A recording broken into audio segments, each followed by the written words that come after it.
Oke, selamat bertemu kembali pada mata kuliah Cost Control. Kali ini kita akan berbicara mengenai analisis CVP, Cost Volume Profit.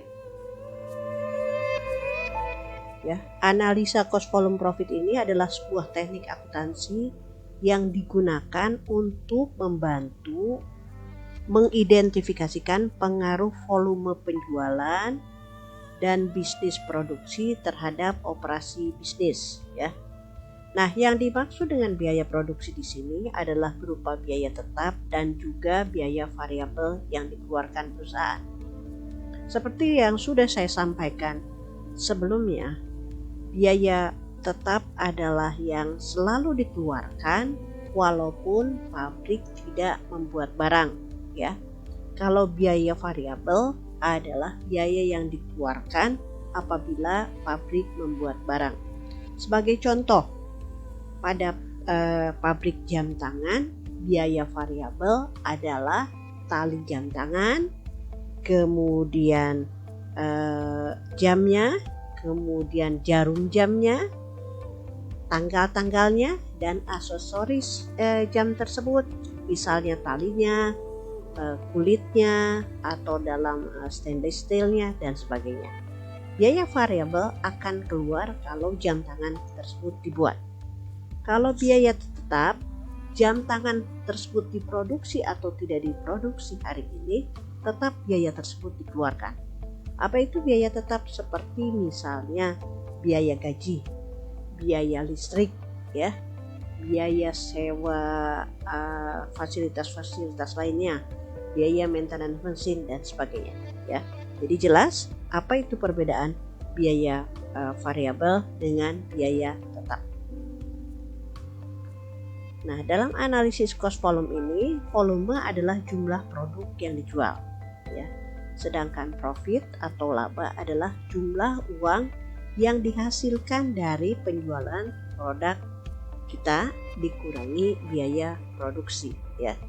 Kita bisa dikatakan untung kalau penerimaan yang kita terima dari penjualan sudah dikurangi dengan biaya pembuatannya, baru itu disebut dengan profit atau keuntungan, ya.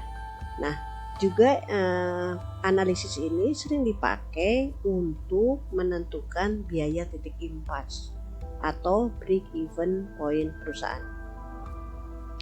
Manfaatnya, ya, ini akan memberikan pemahaman seberapa banyak sih penjualan yang harus dilakukan untuk mencapai titik impas, ya.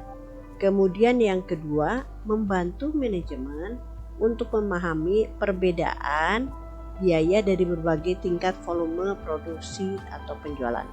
Jadi nanti kita bisa lihat kalau bikin 100 berapa biayanya, kalau bikin 200 berapa biayanya.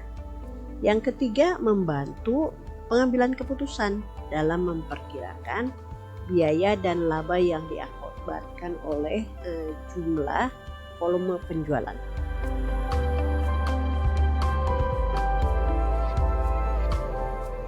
Nah, juga dalam analisis ini kita bisa menggunakannya untuk memahami apakah kita perlu melanjutkan bisnis atau menghentikannya. Artinya apabila ternyata sesudah dihitung kita tidak untung, tidak rugi, atau ketika dihitung kita rugi, maka kita harus cepat-cepat bisa membuat keputusan dari analisa ini apakah pabrik akan terus berjalan atau dihentikan, ya. Kemudian juga menganalisa pengaruh perubahan dalam biaya tetap dan variabel untuk membantu manajemen menentukan tingkat produksi yang optimal, ya. Rumus analisis cost volume itu adalah sebagai berikut. Laba sama dengan penjualan dikurangi biaya variabel dikurangi biaya tetap, ya. Kemudian yang kedua, penjualan per unit dikali harga per unit sama dengan penjualan per unit kali biaya variabel per unit ditambah biaya tetap. Nah, ini adalah gambar dari analisa CVP ya. Jadi sebelah kiri adalah panah ke atas jumlah penjualan. Yang di bawahnya adalah unit terjual. Nah ya, terlihat di garis pertama adalah biaya tetap ya. Mau bikin 10 item atau 1000 item, biaya tetap akan sama terus. Karena biaya listrik tetap akan sekian, biaya gaji tetap sekian, dan sebagainya. Sementara garis yang kedua adalah biaya variabel. Biaya variabel akan semakin melebar tergantung berapa jumlah barang yang dibuat. Makin sedikit barang dibuat, maka dia akan mendekati 0 di titik yang paling awal. Nah, kemudian yang kedua yang hijau adalah total biaya yang dikeluarkan dijumlahkan biaya tetap dengan biaya variabel. Sedangkan garis yang berikutnya adalah total dari keseluruhan penjualan ya. Apabila jumlah angkanya terdapat di antara total biaya dan total penjualan, maka itu dianggap penjualannya untung ya. Tetapi apa di bawahnya total jumlah penjualannya, maka itu dianggap bahwa penjualan kita merugi. Sebagai contoh saya tampilkan adalah sebuah perusahaan ya, PT Star. Ya, dia mendapatkan laba 100 juta per bulan dari penjualan mixer ya. Kemampuan produksinya per bulan adalah 5.000 unit ya. Dengan biaya tetap yang dikeluarkan 30 juta dan biaya variabelnya adalah 1 juta.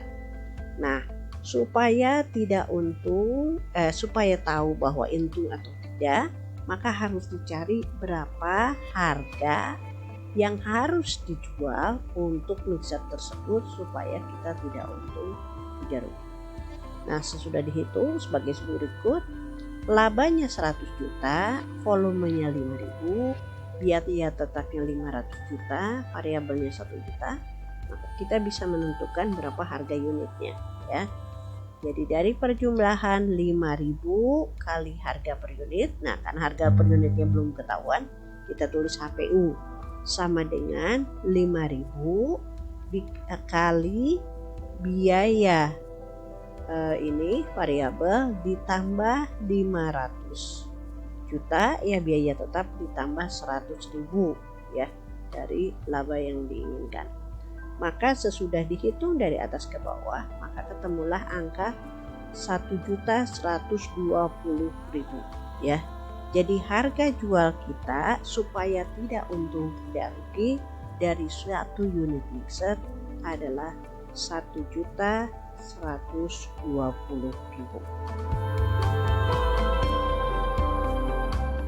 Contoh soal berikutnya ya, perusahaan Moon memproduksi blender. Total hasil penjualan yang diperoleh adalah 300 juta. Di sini harga per unitnya sudah ditentukan, yaitu 300.000 rupiah. Jumlah penjualannya ada 1.000 unit. Ya. Biaya variabelnya 250 juta. Sedangkan biaya tetap yang dikeluarkan adalah 50 juta. Nah, di sini ditanyakan berapa jumlah unit yang harus diproduksi agar mencapai titik impas, yaitu tidak untung tidak rugi. Nah, maka kita hitung sebagai berikut. Biaya variabel per unit 250 juta dibagi 1.000 unit ya. Kemudian per unitnya 250.000, kontribusi per unitnya adalah harga per unit dikurangi biaya variabel per unit. Kontribusi per unitnya 300.000 dikurangi 250.000, maka kontribusi per unitnya 50.000 ya. Jadi titik impasnya atau BEP-nya sama dengan biaya tetap dibagi kontribusi per unit ya. Jadi 50 juta dibagi 5.000 sama dengan 1.000 unit. Jadi jumlah unit yang harus diproduksi untuk mencapai titik impas pada posisi tidak untung atau tidak rugi adalah 1.000 unit.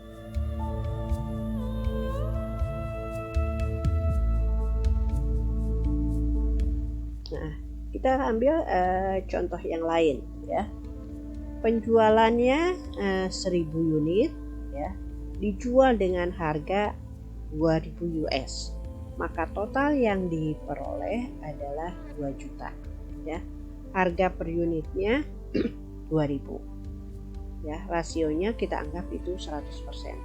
Nah, variable cost-nya adalah 800 rupiah untuk 1 unit. Nah, karena bikin 1000 unit, otomatis variable cost-nya 800.000 ya. Kontribusi margin adalah sales jumlah penjualan dikurangi variable cost. Maka kontribusi marginnya didapat 1.200.000, di mana 200.000 dikurangi 800 sama dengan 1.200.000. Nah, tetapi ternyata fixed cost-nya juga sejumlah 1.200.000. Maka apabila dijual 1000 unit dengan harga 2000, maka pada posisi tersebut kita tidak untung, tidak rugi, hasilnya 0. Oke. Berikutnya, bagaimana kalau kita coba menjual 2000 unit, kita naikkan. Tadi 1000 unit, sekarang kita coba naikkan menjadi 2000 unit. Maka 2000 unit dikali harganya 2000 dapat diperoleh uang 4 juta. Kemudian variable cost-nya juga tentu naik karena bikinnya kan 2000 unit kali satu itemnya 800, angkanya menjadi 1.600.000. Kontribusi marginnya 4 juta dikurangi 1.600 adalah 2.400.000. Fixed cost-nya tetap 1.200.000. Maka hasilnya akan diperoleh keuntungan sejumlah 1.200.000 ya. Jadi kalau bikin 2000 unit, kita baru akan memperoleh keuntungan 1.200.000. Tapi kalau kita bikin hanya 1000 unit, maka kita tidak untung, tidak rugi. Oke. Berikutnya. Nah, bagaimana kalau misalnya hanya menjual 500 unit ya? Maka kita hitung 500 kali 2000 1 juta. Variable cost-nya membuat 500 item dengan harga pre-itemnya 8.000 diperoleh angka 400. Maka kontribusi marginnya adalah 600.000. 1 juta dikurangi 400.000 sama dengan 600.000. Fixed cost-nya tetap 1.200.000. Maka net income perolehan kita adalah minus 600.000. Jadi artinya apabila kita membuat barang tersebut hanya 500 unit, maka kita akan mengalami kerugian sebesar 600.000. Ya. Jadi dalam hal ini tentu kita kembali kepada hitung-hitungan di atas tadi, bahwa yang paling untung pabrik itu membuat 2000 unit. Ya. Jadi kalau 1000 dia tidak untung, tidak rugi. Pada produksi penjualan 2000 unit dia akan mendapat keuntungan 1.200.000. Ya. Nah, lebih sulit lagi apabila situasi kondisinya hanya menjual 500, di mana malah perusahaan menjadi bangkrut, menjadi rugi ya, karena yang dijual hanya sedikit ya, yang terjual hanya sedikit, akhirnya tidak bisa menutupi biaya-biaya yang dikeluarkan oleh perusahaan ya, sehingga akhirnya kita merugi sebesar 600.000 US. Demikian penjelasan saya kali ini. Apabila ada pertanyaan silahkan mengirimkan melalui WA, dan nanti kita akan coba beberapa pemberian tes atau tugas-tugas. Terima kasih. Sampai berjumpa kembali.